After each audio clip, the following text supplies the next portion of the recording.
नमस्कार मित्रों। आज हम बात करेंगे कि किसी भी सरकारी मेडिकल इंस्टीट्यूट में, सेंट्रल गवर्नमेंट के हॉस्पिटल्स में दवाई को टेंडर से अलग परचेज करने के क्या क्या तरीके हो सकते हैं। तो इसके बारे में आज हम बात करेंगे।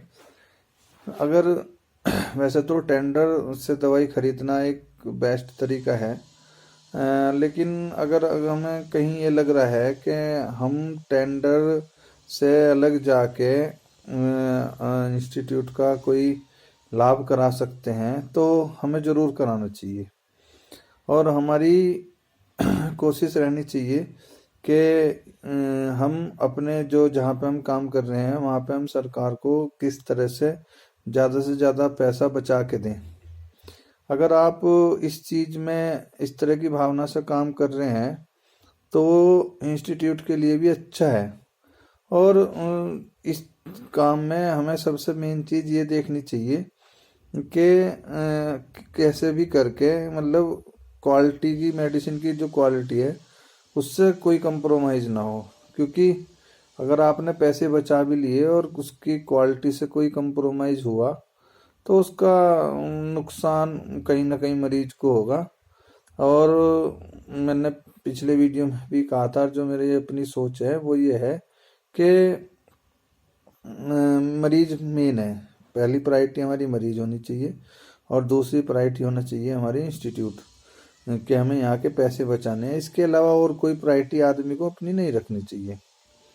तो अगर हमारे टेंडर है या हमारा कोई टेंडर पुराना हो गया है, उसके थ्रू जो मेडिसिन खरीद रहे हैं तो वो हमारा महंगी पड़ रही है हमें, तो उसमें मेडिसिन खरीदने के बहुत सारे तरीके हैं।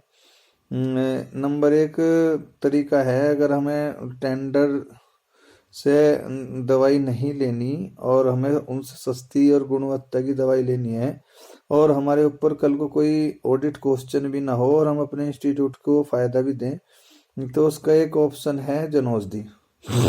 प्रधानमंत्री भारतीय जनौषधि परियोजना है, उसमें आज के टाइम में 700 से ऊपर दवाइयाँ हैं और उनकी क्वालिटी बहुत अच्छी है। मैंने अधिकतर देखा है कि लोग जनौषधि की दवाई लेने से कतराते हैं, लेकिन ऐसा नहीं है।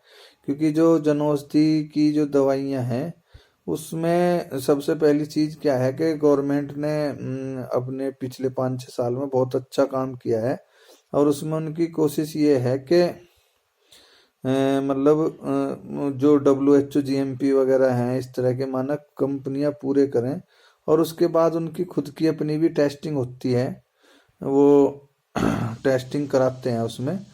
तो वो सब चीज़ ज़रूरी है। मतलब वहाँ से कोई परेशान होने की या वो की बात नहीं है। और उसके लिए हमें क्या करना चाहिए कि हमें अपने एक टेंडर से के साथ एक कंपेरेटिव बनाना चाहिए दवाइयों का, और जिन जिन दवाइयों में हमें लाभ मिल रहा है वहाँ से खरीदने में, तो हम एक बना के कि हमारी 3 मंथ की इतनी कंजम्पशन है इस दवाई की और हमें टेंडर से इतनी पड़ रही है और हमें प्रधानमंत्री जनौषधि से इतनी की पड़ेगी, हम उसके थ्रू फाइल चला के अप्रूवल ले सकते हैं उसमें। तो उसमें जो हमें अप्रूवल मिलेगा तो उसका हमें एक नेट प्रॉफिट निकल के आएगा और फिर हम वो दवाइयाँ जनौषधि से ले सकते हैं। जनौषधि से दवाई लेने का हमें एक फ़ायदा ये भी है कि गवर्नमेंट ऑफ इंडिया ने एक जो मुहिम चलाई है सस्ती दवाई देने की, इसका बहुत लोगों को लाभ भी मिल रहा है। और अगर कहीं ना कहीं इसे इधर उधर से और जगह से भी सपोर्ट मिलेगा तो ये योजनाएं लगातार चलती रहेंगी और बढ़ती रहेंगी। तो हमारे लिए एक जनौषधि काफ़ी अच्छा एक ऑप्शन है। अगर दवाई टेंडर में जनौषधि से महंगी है तो हम जनौषधि से ले सकते हैं। दूसरा एक ऑप्शन है, भारत सरकार की 6 कंपनियां हैं, जैसे IDPL है, कर्नाटका एंटीबायोटिक्स है, और भी बहुत सारी 6 कंपनियां हैं। आप उनसे भी बिना किसी टेंडर के दवाई खरीद सकते हैं क्योंकि वो गवर्नमेंट इंटरप्राइजेज हैं।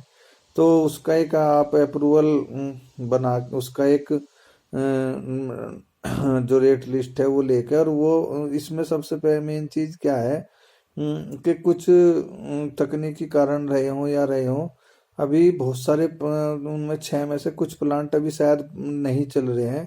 तो ऐसा ना हो कि हम परचेज ऑर्डर में बहुत ज़्यादा जल्दी कर दें और हम उसमें जल्दी कर दें और जल्दी के बाद हमें फिर दिक्कतें हों। तो हमें ऐसा नहीं करना चाहिए।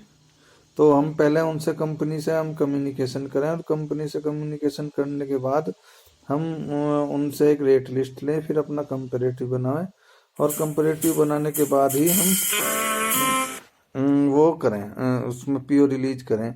तो ये दोनों एक अच्छे ऑप्शन है और इन अच्छे ऑप्शंस के बाद हमें मतलब फ़ायदा मिलेगा इंस्टीट्यूट को। और टॉपिक्स के बारे में या और जो स्रोत हैं उनके बारे में हम अगली वीडियो में चर्चा करेंगे।